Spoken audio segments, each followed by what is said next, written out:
Israel এক বিশাল ঝুঁকি নিয়েছে। ইরানের গভীরে ঢুকে ধ্বংস করেছে পারমাণবিক স্থাপনা। আর আমেরিকার সঙ্গে এই আক্রমণে জড়িয়ে পড়ার পর ইরানের প্রতিশোধ এখন কেবল সময়ের অপেক্ষা। ইসরায়েলের প্রধানমন্ত্রী নেতানিয়াহু যখন হেসে ট্রাম্পকে অভিনন্দন জানাচ্ছেন, Congratulations, President Trump. তখন তেহরানে বাজছে প্রতিশোধের ডঙ্কা। প্রশ্ন এখন একটাই, এই যুদ্ধ কি এখানেই শেষ, নাকি শুরু হলো আরও ভয়াবহ এক অধ্যায়? ভিডিওটি পুরোটা দেখুন, কারণ এই একটুকু সময়ে পাল্টে যেতে পারে বিশ্ব রাজনীতির চিত্র। নেতানিয়াহুর মুখে তৃপ্তির হাসি, তার দীর্ঘদিনের আকাঙ্ক্ষা পূরণ হয়েছে। ইসরায়েলের জন্য ইরান এক নিরন্তর হুমকি, এই বিশ্বাসে অটল থেকে তিনি দশকের পর দশক ধরে মার্কিন যুক্তরাষ্ট্রের কাছে সামরিক হস্তক্ষেপের পক্ষে সওয়াল করে গেছেন। সম্প্রতি এক সকালে তিনি যখন ইসরায়েলের প্রধানমন্ত্রী অফিসের ভাষণে মঞ্চে দাঁড়িয়েছিলেন, তার হিব্রু ভাষণের বদলে ইংরেজিতে ডোনাল্ড ট্রাম্পকে সরাসরি অভিনন্দন জানানোটা ছিল সেই বিজয়েরই ঘোষণা। Congratulations, President Trump. ট্রাম্পের ইতিহাস বদলে দেবে এমন সাহসী সিদ্ধান্তের প্রশংসায় তিনি ছিলেন পঞ্চমুখ। নেতানিয়াহু জানতেন শুধুমাত্র আমেরিকার কাছেই এমন ভারী অস্ত্র আছে, যা ইরানের পাহাড়ের গভীরে নির্মিত ফার্দোর মতো সুরক্ষিত পারমাণবিক স্থাপনায় আঘাত হানতে পারে। এখন সেই কাজটা সম্পন্ন হয়েছে। ইসরায়েলের প্রধানমন্ত্রী সম্ভবত এই সংঘাতকে একটা শেষের দিকে নিয়ে আসতে পারবেন, অন্তত পারমাণবিক হুমকির দিক থেকে। কিন্তু এই গল্পের এখানে শেষ নয়।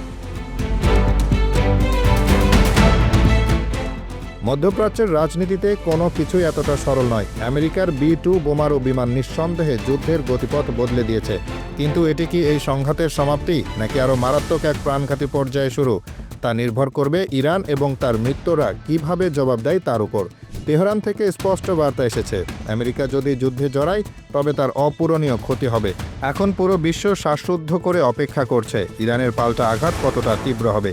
ইরান একটি জটিল ভূরাজনৈতিক অবস্থানে রয়েছে। একদিকে তাদের সর্বোচ্চ নেতা আয়াতুল্লাহ আলী খামেনি আমেরিকার বিরুদ্ধে যে কোনো সামরিক হস্তক্ষেপে তীব্র প্রতিশোধের হুমকি দিয়েছেন।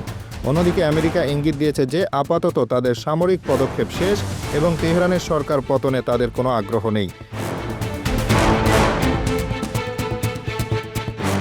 এই দ্বিমুখী পরিস্থিতি ইরানের পাল্টা হামলার প্রকৃতি নির্ধারণ করবে। তাদের কাছে প্রতিশোধ নেওয়ার জন্য একাধিক পথ খোলা আছে, যার প্রতিটি মধ্যপ্রাচ্য এবং বিশ্ব অর্থনীতিতে ভিন্ন ভিন্ন প্রভাব ফেলবে।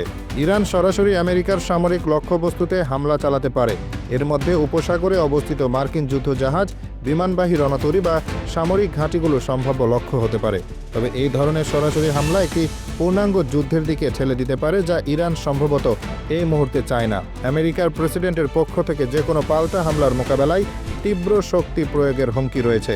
এই হুমকি ইরানকে তাদের প্রতিক্রিয়া সীমিত করতে উৎসাহিত করতে পারে।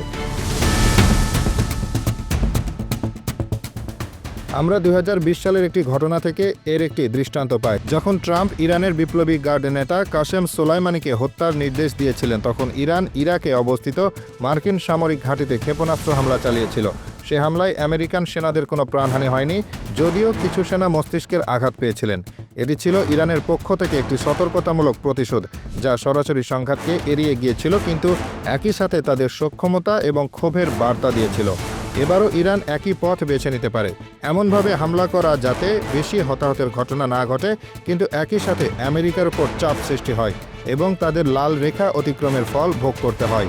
এই ধরনের হামলা সামরিক সরঞ্জাম বা অবকাঠামোগত ক্ষতি করতে পারে, যা আমেরিকাকে ভবিষ্যতে ইরানের বিরুদ্ধে পদক্ষেপ নেওয়ার আগে দুবার ভাবতে বাধ্য করবে। তবে যদি ইরান মনে করে যে তাদের অস্তিত্ব হুমকির মুখে, তাহলে তারা পূর্ণাঙ্গ সামরিক জবাব দিতে দ্বিধা করবে না। তাদের কাছে বিভিন্ন পাল্লা ও নির্ভুলতার ক্ষেপণাস্ত্র ব্যবস্থা রয়েছে, যা তারা এই অঞ্চলে মোতায়েন করা মার্কিন লক্ষ্যবস্তুতে নিক্ষেপ করতে পারে। তাদের নৌবাহিনী, বিশেষত ইসলামিক রেভলিউশনারি গার্ড কর্পস এর নৌশাখা হরমুজ প্রণালীতে নৌ চলাচল ব্যাহত করার সক্ষমতা রাখে। এই ধরনের পদক্ষেপ বিশ্ব অর্থনীতিকে সরাসরি প্রভাবিত করবে, কারণ বিশ্বের বেশিরভাগ তেল এই প্রণালী দিয়ে চলাচল করে। ইরানের অন্যতম প্রধান শক্তি হলো তাদের আঞ্চলিক মিত্র এবং প্রক্সি নেটওয়ার্ক। লেবাননের হিজবুল্লাহ, ইয়েমেনের হুতি গোষ্ঠী, ইরাকের শিয়া মিলিশিয়া এবং সিরিয়ার সরকারি বাহিনী, এই সবগুলোই ইরানের প্রভাব বলয়ের অংশ। আমেরিকা যদি সরাসরি সামরিক হামলা থেকে নিজেকে বিরত রাখতে চায়, তাহলে ইরান এই প্রক্সি শক্তিগুলোকে ব্যবহার করে প্রতিশোধ নিতে পারে। ইয়েমেনের হুতি গোষ্ঠী ইতিমধ্যেই হুমকি দিয়েছে যে আমেরিকা যুদ্ধে জড়িয়ে পড়লে লোহিত সাগরের মধ্য দিয়ে যাতায়াতকারী মার্কিন জাহাজগুলিতে আক্রমণ করা হবে। এটি একটি গুরুতর হুমকি, কারণ লোহিত সাগর একটি গুরুত্বপূর্ণ সামুদ্রিক বাণিজ্য পথ। এই পথে হামলা বৈশ্বিক শিপিং এবং জ্বালানি সরবরাহে মারাত্মক বিঘ্ন ঘটাতে পারে, যার ফলে বিশ্ববাজারে তেলের দাম অস্বাভাবিকভাবে বেড়ে যেতে পারে। হিজবুল্লাহ ইসরায়েলের বিরুদ্ধে দ্বিতীয় ফ্রন্ট খুলতে পারে, যা ইসরায়েল এবং আমেরিকার জন্য একটি বড় চ্যালেঞ্জ হবে। হিজবুল্লাহর কাছে বিপুল সংখ্যক রকেট এবং ক্ষেপণাস্ত্র রয়েছে, যা তারা ইসরায়েলের দিকে নিক্ষেপ করতে পারে, যার ফলে ইসরায়েলের আকাশ প্রতিরক্ষা ব্যবস্থায় ব্যাপক চাপ সৃষ্টি হবে। ইরাকের শিয়া মিলিশিয়ারা মার্কিন সামরিক কর্মী এবং কূটনৈতিক মিশনে হামলা চালাতে পারে, যা ইরাকের স্থিতিশীলতাকে আরও নড়বড়ে করে তুলবে। এই ধরনের প্রক্সি যুদ্ধ আমেরিকা এবং ইসরায়েলের উপর পরোক্ষ চাপ সৃষ্টি করবে, সরাসরি সামরিক সংঘাতের ঝুঁকি না বাড়িয়ে। ইরান বিশ্বের অন্যতম প্রধান তেল উৎপাদনকারী দেশ এবং হরমুজ প্রণালী বিশ্বের তেল বাণিজ্যের জন্য একটি গুরুত্বপূর্ণ চোখ পয়েন্ট। ইরান যদি হরমুজ প্রণালীর মধ্য দিয়ে তেলের প্রবাহ ব্যাহত করে, তাহলে বিশ্ববাজারে তেলের দাম আকাশচুম্বী হবে। এটি বৈশ্বিক অর্থনীতিতে মারাত্মক মন্দা ডেকে আনতে পারে, যা আমেরিকার উপর বড় ধরনের অর্থনৈতিক চাপ সৃষ্টি করবে। এই পদক্ষেপটি সরাসরি সামরিক সংঘাত না হলেও এর অর্থনৈতিক প্রভাব হবে সুদূর প্রসারী এবং বিধ্বংসী। আমেরিকা এবং তার মিত্র দেশগুলো ইরানের বিরুদ্ধে কঠোর নিষেধাজ্ঞা আরোপ করলেও বিশ্ব অর্থনীতির উপর এর প্রভাব এড়ানো কঠিন হবে। ইরান এই ধরনের পদক্ষেপের জন্য ছোট ছোট বোট বা মাইন ব্যবহার করতে পারে, যা সমুদ্র পথে চলাচলকারী জাহাজের জন্য হুমকি সৃষ্টি করবে।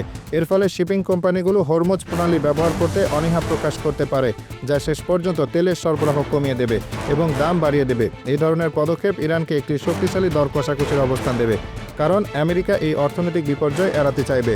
আধুনিক যুদ্ধে সাইবার হামলার গুরুত্ব অপরিসীম। ইরান একটি শক্তিশালী সাইবার যুদ্ধ সক্ষমতা গড়ে তুলেছে এবং তারা আমেরিকার গুরুত্বপূর্ণ অবকাঠামো, আর্থিক প্রতিষ্ঠান বা সামরিক নেটওয়ার্কে সাইবার হামলা চালাতে পারে। এই ধরনের হামলা দৃশ্যত কম ধ্বংসাত্মক মনে হলেও এর অর্থনৈতিক এবং নিরাপত্তা সংক্রান্ত প্রভাব ব্যাপক হতে পারে। বিদ্যুৎ সরবরাহ ব্যবস্থা, ব্যাংক, যোগাযোগ নেটওয়ার্ক, এই সব কিছুই সাইবার হামলার সম্ভাব্য লক্ষ্যবস্তু হতে পারে। এই ধরনের হামলা সরাসরি প্রাণহানি না ঘটালেও ব্যাপক বিশৃঙ্খলা এবং অর্থনৈতিক ক্ষতির সৃষ্টি করবে, যা আমেরিকাকে পাল্টা পদক্ষেপ নিতে বাধ্য করবে। ইরান, ইসরায়েল এবং আমেরিকায় অভ্যন্তরীণ অস্থিতিশীলতা সৃষ্টির চেষ্টা করতে পারে। এর মধ্যে সন্ত্রাসী হামলা বা গোয়েন্দা অভিযান অন্তর্ভুক্ত থাকতে পারে। এই ধরনের পদক্ষেপগুলি সরাসরি সামরিক সংঘাতের চেয়ে ভিন্ন প্রকৃতির হলেও এগুলো উভয় দেশের জনমনে ভীতি সৃষ্টি করবে এবং নিরাপত্তার জন্য অতিরিক্ত ব্যয় করতে বাধ্য করবে। ইরানের রেভলিউশনারি গার্ডের কুদস ফোর্স, যারা বিদেশি অভিযান পরিচালনা করে, এই ধরনের কাজে বিশেষভাবে পারদর্শী। এই সংঘাতের মূল কারণ ইসরায়েলের দীর্ঘদিনের উদ্বেগ যে ইরান পারমাণবিক অস্ত্র তৈরি করছে। ইসরায়েলের প্রধানমন্ত্রী বেনিয়ামিন নেতানিয়াহু তার রাজনৈতিক জীবনের বেশিরভাগ সময় ধরে এই হুমকি সম্পর্কে সচেতনতা বাড়াতে চেয়েছেন। তিনি বারবার জোর দিয়ে বলেছেন যে ইসরায়েলের অস্তিত্বের জন্য ইরান সবচেয়ে বড় হুমকি। তিনি আমেরিকান মিত্রদের বোঝাতে সক্ষম হয়েছেন যে সামরিক পদক্ষেপই ইরানের পারমাণবিক অস্ত্র কর্মসূচি ধ্বংস করার একমাত্র উপায়। এই হামলার একটি গুরুত্বপূর্ণ দিক হল ট্রাম্পের নিজস্ব গোয়েন্দা সংস্থাগুলো ইরানের পারমাণবিক অস্ত্রের গতিপথ সম্পর্কে ইসরায়েলের মূল্যায়নের সাথে একমত ছিল না। এমনকি তারা ইরান পারমাণবিক অস্ত্র তৈরির সিদ্ধান্ত নিয়েছে কিনা সে বিষয়েও নিশ্চিত ছিল না।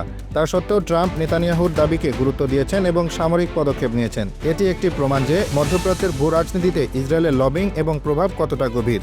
আমেরিকা আপাতদৃষ্টিতে বলেছে যে তাদের সামরিক পদক্ষেপ শেষ এবং তেহরানের সরকার পতনে তাদের কোনো আগ্রহ নেই। এটি ইরানকে তাদের প্রতিক্রিয়া সীমিত করতে উৎসাহিত করতে পারে, কারণ ইরান সম্ভবত একটি পূর্ণাঙ্গ যুদ্ধের ঝুঁকি নিতে চায় না, বিশেষত যদি তাদের শাসন ব্যবস্থা সরাসরি হুমকির মুখে না পড়ে। কিন্তু একই সাথে ট্রাম্পের পাল্টা হামলার মোকাবেলায় তীব্র শক্তি প্রয়োগের হুমকি পরিস্থিতিকে অত্যন্ত নাজুক করে তুলেছে। এখন সমগ্র মধ্যপ্রাচ্য নিঃশ্বাস বন্ধ করে অপেক্ষা করছে। এই সংঘাত কি আসলে শেষ হতে চলেছে, নাকি এটি আরও মারাত্মক প্রাণঘাতী পর্যায়ে শুরু? যদি ইরানের পারমাণবিক স্থাপনাগুলো এখন সত্যি ব্যবহারের অযোগ্য হয়ে পড়ে, তাহলে ইসরায়েলের প্রধানমন্ত্রী তার যুদ্ধের মূল লক্ষ্য অর্জিত হয়েছে বলে ঘোষণা করতে সক্ষম হবেন। এটি সম্ভবত তাকে রাজনৈতিকভাবেও শক্তিশালী করবে, কিন্তু ইরান তাদের সর্বোচ্চ নেতার প্রতিশ্রুতি অনুযায়ী আমেরিকার বিরুদ্ধে পাল্টা আঘাত হানতে প্রস্তুত।